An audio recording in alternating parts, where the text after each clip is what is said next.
જય Swaminarayan, good morning. તો આજે રવિવાર છે, તો સવારમાં ડેલી નાસ્તામાં હોય છે ચા, પરોઠા, થેપલા, આવું તો એવું બધું હોય. પણ આજે છે રવિવાર, તો છોકરાઓની રિક્વેસ્ટ છે કે સવારમાં પિઝા બનાવો. તો ના તો કહેવાય નહીં. જો કાલે મોલ ગઈ હતી, તો તૈયાર પિઝાના રોટલા લઈને આવી છું. બનાવવા માટે મૂકી દીધું છે.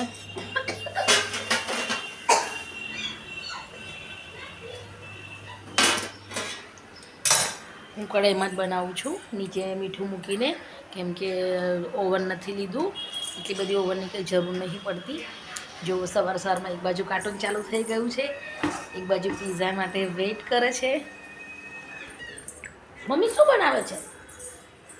હે નીતુ માટે શું બનાવે છે?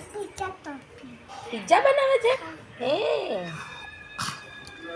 જોઈ લીધું મારા ઘરનું સવારનું રહેવાનું નાટક. તો ચલો આજે આખા દિવસની અપડેટ કરતા રહીશું. એક બાજુ ચા બનાવી રહી છું, એક બાજુ પિઝા બનાવી રહી છું, બીજી બાજુ પુડલા બનાવવાના છે.